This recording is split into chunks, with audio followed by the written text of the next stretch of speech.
Berita Timnas Indonesia malam hari ini kita awali dari respon Ketum PSSI Erick Thohir usai didesak mundur dari kursi nomor 1 federasi.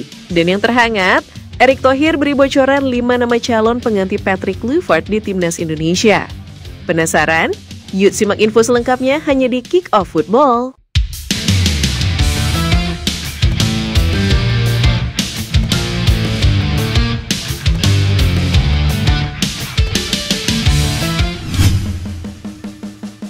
Ketua PSSI Erick Thohir menjawab desakan mundur dari netizen setelah kegagalan Timnas Indonesia lolos ke Piala Dunia 2026.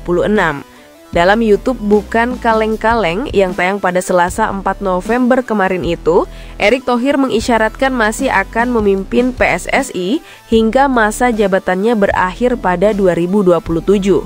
Erick Thohir mengatakan bahwa keberadaan kantor FIFA di Jakarta adalah hasil kesepakatan antara pemerintah dan Federasi Sepak Bola Dunia tersebut sebagai langkah nyata menuju transformasi sepak bola nasional.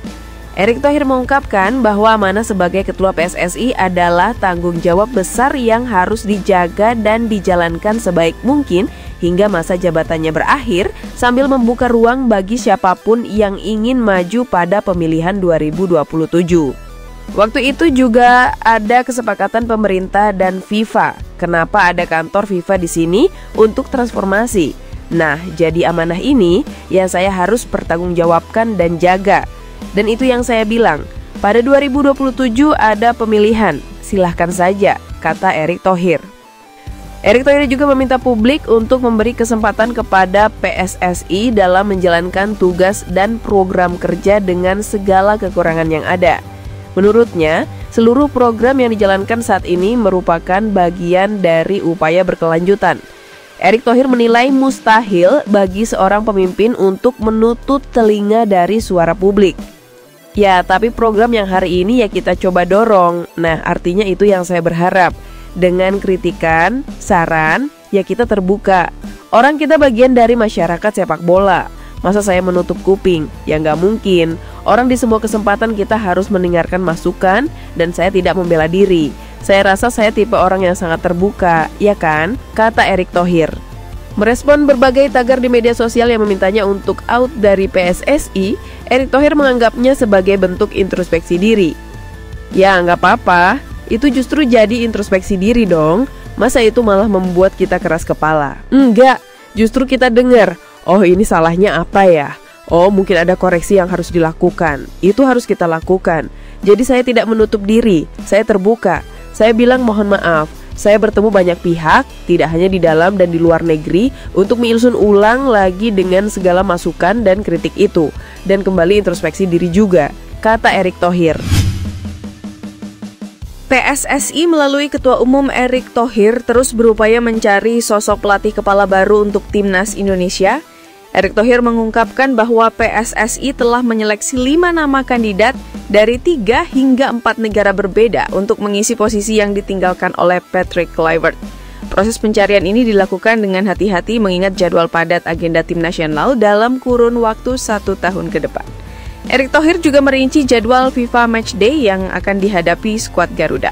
Ketua PSSI menekankan pentingnya proses penyaringan untuk mendapatkan pelatih yang paling sesuai dengan kebutuhan dan target timnas. Kita itu ada FIFA Matchday pada November 2025, tapi yang besar itu nanti tahun depan. Nah, kembali belajar ya. Kita kembali coba menjaring nama lebih banyak. Sudah ada 5 nama, tapi kami harus godok lagi. 5 nama yang sudah dipertimbangkan PSSI saat ini masih harus menjalani kajian lebih lanjut oleh pihak federasi dan para pemangku kepentingan terkait. PSSI belum merilis identitas spesifik dari para calon pelatih, termasuk negara asal mereka untuk menjaga kelancaran proses negosiasi. Keputusan untuk tidak mengumumkan nama-nama tersebut bertujuan untuk menghindari potensi kegagalan negosiasi atau pembatalan di tengah jalan. Karena begini, kalau sampai 5 nama ini, kami harus coba diskusi dulu dengan banyak pihak, termasuk yang ada di PSSI maupun stakeholder yang ada di pemerintah. Kami harus mulai ini karena 5 nama ini satu belum tentu tersedia. Maksudnya, ini baru cita-cita.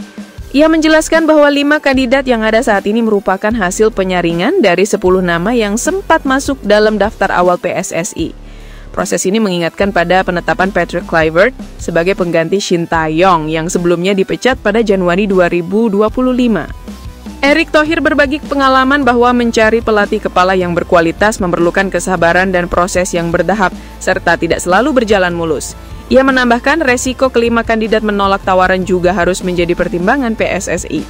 Ketua PSSI tersebut menegaskan bahwa kerahasiaan nama dan negara saat ini adalah penting untuk menghindari spekulasi dan potensi yang dapat merugikan reputasi federasi.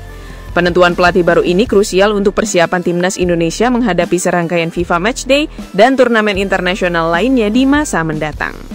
Kalau dari 10 itu 5 tidak, jadi bayangkan sekarang tinggal 5. Nah, sekarang ini 5 nama. Bagaimana kalau 5-5-nya tidak? Kami juga perlu proses dan perlu kesabaran. Masalahnya kalau saya sebut negara dan nama, tiba-tiba dia tidak mau, malu lah ya. Tapi pasti ada dari 3-4 negara, kata Erick Thohir. Kehadiran supporter Timnas Indonesia U17 yang memberikan dukungan penuh saat menghadapi Timnas Zambia U17 pada laga perdana Grup H Piala Dunia U17 2025 menuai apresiasi luar biasa. Dalam pertandingan yang berlangsung di lapangan 7 Aspire Zone Al Rayyan pada Selasa malam kemarin, Timnas Indonesia U17 mendapatkan sokongan dari fans dan supporter yang hadir secara langsung di lapangan. Jika melihat jalannya duel ini, tribun penonton yang berada di sisi lapangan didominasi dengan warna merah. Supporter Timnas Indonesia U17 ini hampir memenuhi seluruh bangku penonton yang tersedia di venue. Sayangnya, kehadiran fans yang masif ini masih belum bisa dibayar dengan kemenangan oleh skuad asuhan Nova Arianto. Skuad Garuda Muda yang telah bertempur habis-habisan akhirnya menyerah dengan skor 1-3. Menariknya, dari semua pelatih yang memberikan pernyataan seusai pertandingan, hanya juru taktik Timnas Zambia U17, yakni Denis Makinka yang menyelipkan pujian khusus untuk fans dan supporter yang hadir.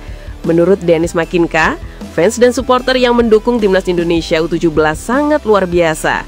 Atmosfer semacam inilah yang justru memberikan anak asuhnya dorongan untuk tampil lebih maksimal. Denis berharap fanatisme pendukung skuad Garuda Muda bisa ditiru oleh fans lainnya. Sebab setiap tim yang berjuang di Piala Dunia U17 2025 ini membutuhkan sokongan karena ini penting bagi sepak bola. Dalam laga kemarin malam itu pun sempat terjadi insiden saat pemain Timnas Zambia U17, yakni Nelson Chilemu mengalami cedera serius sehingga harus ditanduk keluar lapangan. Nelson akhirnya digantikan oleh Bonganin Ndlovu. Hasil ini menempatkan Timnas Indonesia U17 di posisi ketiga Grup H Piala Dunia U17 2025 di bawah Brasil dan Zambia. Dan itulah beberapa berita Timnas Indonesia hari ini. Jangan lupa nantikan berita-berita seputar Timnas Indonesia selanjutnya hanya di Kick Off Football.